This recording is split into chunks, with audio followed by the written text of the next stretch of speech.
बड़ी खबर आपको दे दें, जम्मू कश्मीर में सुरक्षा बलों को एक और बड़ी क्षति उठानी पड़ी है। दरअसल कल आतंकी मुठभेड़ में एनकाउंटर में हमारे एक घायल जवान की शहादत हो गई है। एक और जवान शहीद हो गए। इस बीच में अनंतनाग में सुरक्षा बलों ने उन आतंकियों को घेरा हुआ है।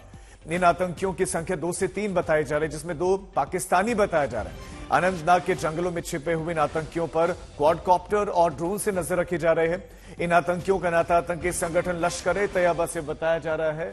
दूसरी तरफ हमारे वो अधिकारी जिनकी शहादत हुई आज वो पंचतत्व में विलीन हो जाएंगे।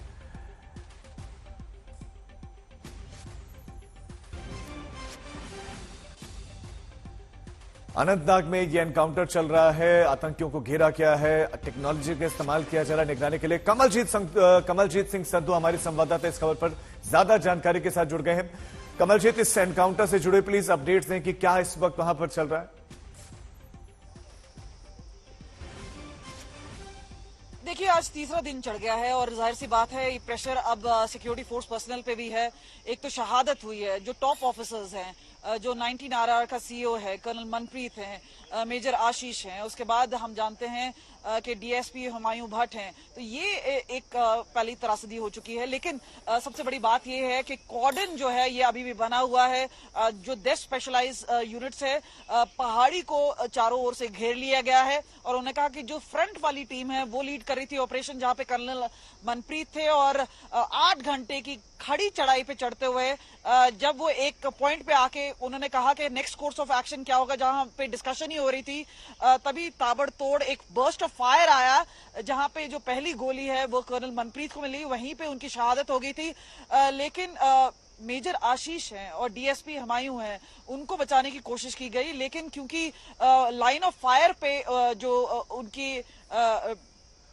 उनकी बॉडीज थी, तो वहां से उनको रिट्रीव करने में काफी समय लगा। इसमें कुछ लोकल्स की भी मदद SOG ने ली और बाकी जो 2 सेना के अधिकारी हैं उनके लिए कुछ समय लग गया है। अभी हमें बताया गया है सूत्रों द्वारा कि सेना के एक और जवान की डेथ हो गई है, बुलेट गन शॉट वुंड्स थे। तो जाहिर सी बात है जो ऑपरेशन है उसमें ऑपरेशनल डिफिकल्टी काफी है। जो टेरेन है, खास तौर पे हमने देखा है कि पाकिस्तान का जो एक शिफ्ट है, एक टैक्टिकल शिफ्ट हुआ है कि साउथ ऑफ पीर पंजाल है, चाहे हम बात करें ऊंची चोटियां हैं, पहाड़ियां हैं, रजौरी पुंछ का इलाका हो, तो कहीं ऐसी जगह पे वेंटेज पॉइंट पे अपना हाइड आउट बनाएं और वहीं से ऑपरेट करें। और जब एक स्पेसिफिक ह्यूमन इंटेलिजेंस आती है, एक इन्फॉर्मर से ये इन्फॉर्मेशन आई थी कि यहाँ पे लश्कर-ए-तैयबा के आतंकी छुपे हैं, सूचना थी कि 2 से 3 आतंकी हो सकते हैं, उजैर खान का नाम आया, इसमें 10 लाख रुपए की बाउंटी है। जाहिर सी बात है वहां पे जो कासिम खान है जिसकी डेथ रावलकोट में हुई, लश्कर-ए-तैयबा का मानना था कि इंडियन एजेंसियों का इसमें हाथ है और उन्होंने कहा इसका बदला लेंगे। और जैसे ही कोकरनाग के एनकाउंटर में ये शहादत हुई, उन्होंने झट बोल दिया कि हमारी सफलता हुई। लेकिन ये सब खारिज किया गया है। आप बता रहे हैं कि घेरा गया। कमलजीत, आपका शुक्रिया जानकारी के लिए। अब पानीपत लिए चलते हैं, जहां से हमारे संवाददाता प्रदीप हमारे साथ जुड़ गए हैं। मेजर आशीष का पार्थिव शरीर वहां पर पहुंचा हुआ है। प्रदीप, बताएं कि अब से कितनी देर के बाद पंचतत्व में मेजर आशीष विलीन हो जाएंगे, और प्लीज तस्वीरें भी दिखा सकें हम। बिल्कुल, देखिए अब से कुछ ही देर में तकरीबन 20 से 22 मिनट के बाद उनके नए मकान से उनका पार्थिव शरीर उनके गांव, पैतृक गांव में ले जाया जाएगा। तो तैयारियां मैं दिखाना चाहूंगा। भारतीय सेना के जवान यहां पर मौजूद है और इस वाहन के अंदर उनका पार्थिव शरीर अब से 20 मिनट के बाद उनके पैतृक गांव पिंजौल में ले जाया जाएगा। उनके इस वक्त हम जो है लोकेशन मैं बताना चाहूंगा, उनके नए मकान पर हैं TDI में, जिसमें जल्द ही उनके पूरे परिवार को शिफ्ट होना था, वो सामने मैं दिखाना चाहूंगा। उनका नया मकान है और जहां पर उनके अंतिम दर्शन करने के लिए उनका पार्थिव शरीर जो है वो रखा गया और लोग बारी बारी उनके पार्थिव शरीर के दर्शन कर रहे हैं। बाहर सैकड़ों की संख्या में आप देख सकते हैं, परिवार से भी है, उनके गांव से भी है, लोग भारी संख्या में यहाँ पर मौजूद हैं।